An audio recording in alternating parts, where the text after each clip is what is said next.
always a bit of relief after the first win of the season, I imagine? Yeah, definitely. That's always the overriding feeling for a manager. I was pleased with the lads. It was an absolute vintage. I thought QPR are a good side. We knew they were a good side. So delighted that we took our chances and that we was very solid and very hard working. First goals for two of your recent signings, so that's always nice as well. Yeah, I think that's important. Like, obviously the fans today were brilliant, even in our bad spell or QPR's good spell, depending on how you want to look at it. The fans sort of kept singing, and they were singing the new players' names on a regular basis, and I think that just kept the atmosphere, if you like, and there was no nerves, there was no tension, and eventually we showed the quality that we knew we had, and that came through, and then ended up very, very solid and dare I say quite comfortable in terms of QPR had a lot of possession, but a lot of it was in front of us. Yeah. I thought Adam was your best player before he scored, but you lost him at half time, so what was the story there? Yeah, he just rocked his ankle on that recovery run, which was a fantastic run. You know, that was important. You saw his speed, if you like, opened up there. He just got a poke on the ball and jarred his foot, so hopefully it won't be too bad. There hasn't been any swelling at this point, and therefore it means that it's probably just one of those 3 or 4 days, touch wood, because we don't seem to be having the best of luck with our injuries at the moment. Is he a like for like for Marlon Pack? Is that how you see him? No, I think they're different. I think they could have played together. Like, I think that what he does is he moves the ball very simply and very quickly, and I think that's the key. He covers round, he does all the dirty bits, if you like, off the ball, in terms of filling gaps, filling spaces, and on the ball. I think he's an upgrade in terms of athleticism, not on Pack, but I'm just talking about on the midfield position, and that's what we're looking to do. We're looking to get quicker all the time, we're looking to get better on the ball, whether that be for our youth or for our signings. You left it very late to sign a Afobe, so one or two people have suggested to me maybe there's a bit of a desperate signing, but he looked the part for a lot of the game today. No, it wasn't desperate at all. I think it was absolutely the right signing, given the fact that Pack went as well.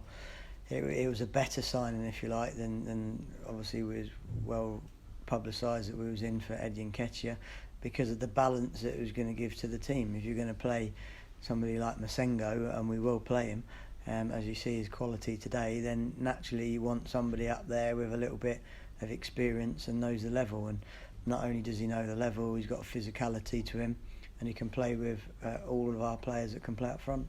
And 2 runs into the box that they didn't track from Masengo. Is that what we're going to look to him to do, as well as he's obviously is he a box-to-box player? Is that yeah, he's a box-to-box midfielder, but he's comfortable in the defensive stuff. Yeah, we've got a bit of work to do on his positioning, but he's 18 years old, so, and just turned 18. He's still an under 18, don't forget. So for him to be playing this championship football and looking so at ease shows you the quality that he's got. But we are going to shave a patch in the middle of his forehead, because I think that, like, there's so much hair going on there, it's impossible to direct the ball into the net.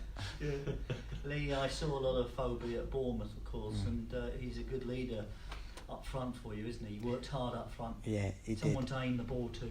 Yeah, I truly think we'll get him playing his best football. I really do. I think he's hungry. I think he's got a point to prove. And the conversation I had with him before he joined was to say, look, I'll make sure I'll get you playing your best football, but you've got to be committal to working hard and running. And the best version of Benik Afobe is when he's always on the move, and that's what got him his goal today. Him and Andy Weimann, with the pressure that they applied. Obviously it was a mistake, but at the same time it was a forced mistake due to having 2 powerful runners up top.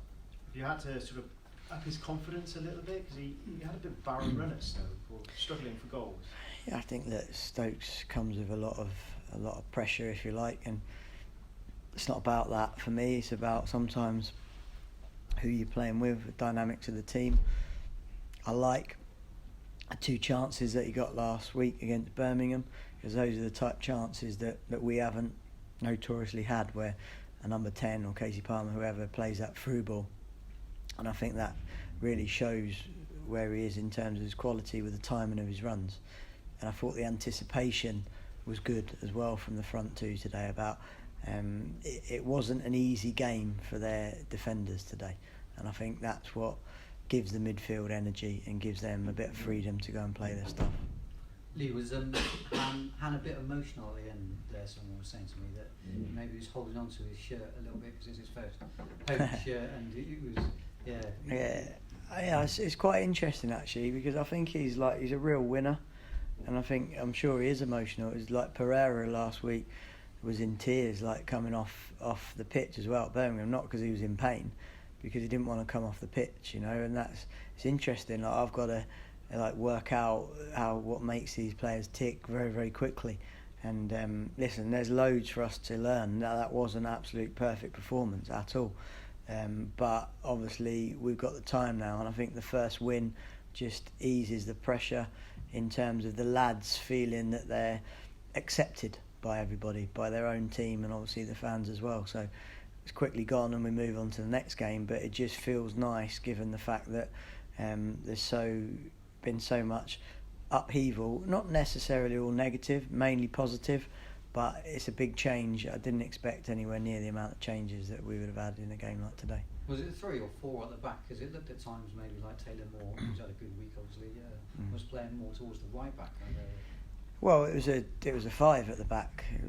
There's no doubt it was a 5, but obviously we gave him a particular sort of individual description of how we wanted him to play and obviously close up a couple of their threats. So I thought he'd done really well in terms of he administered that, and that's all you can ask, particularly of a young player just signed his new contract. What better way to keep a clean sheet and have a very good game. How's Bailey White doing? Is he out for a while? Yeah, he's going to be out for 8 to 10 weeks, probably, bare minimum. Disappointing, you know. Bales hasn't moved as well as we'd have hoped in terms of his body. He's had a couple of bits of impingement on his Achilles, a little bit on his lower back and his thigh, and we've got to really make sure that we get his body right and not sort of stretch him. I'm a little bit annoyed with myself at playing him on the Tuesday game, but he wanted to play because he felt good, and I think the Australian manager was there and stuff like that, but unfortunately last 15 minutes he just made a channel run, and his rec fem, which is the muscle in the thigh, has got a grade 2 tear on it. Corey, where's he now?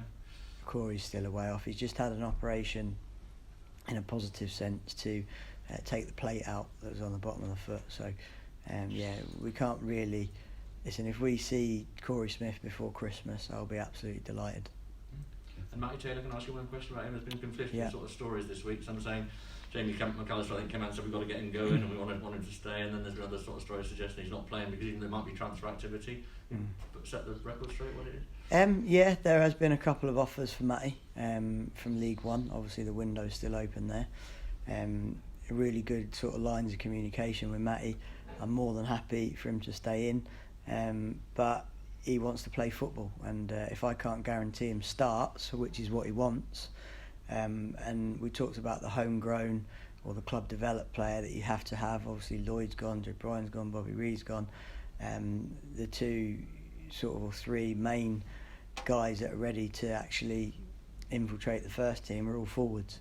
So sometimes by nature of the beast, he won't actually be involved because of that and where he sort of sits in the pecking order. So I like Matty Taylor, and we've got to do the right thing by him, but obviously the football club as well. I think Mr. Alex Ferguson said you can't have too many strikers. Agree with that? No, I agree with that. Yeah, listen. Like I said to you before, he's a good pest, and you know what I mean. He's got a goal in him, but at the end of the day, like, the lad wants to play. I'm sure if I turn around and said, "All right, you're captain, and you're going to play every minute of every game," I'll be best man at his wedding. Question at the back. Yeah, just because there was a bit of movement at the beginning, just the first answer again, just to hear obviously what does the win mean to you guys, and obviously coming off midweek as well. What does that mean? Yeah, I think that it's great. It gets the monkey off the back, and it's relief because it's a home game. Couple of good performances, and 1 draw and 1 loss on penalties, or 2 draw, however you want to look at it, but we've lost the game, and you want to come home and you want to make sure that you make Ashton Gate a fortress. So for the new players to making home debuts to get their goals, delighted for the fans, but also for the lads for the hard work they put in and the acceleration they're having to gel at.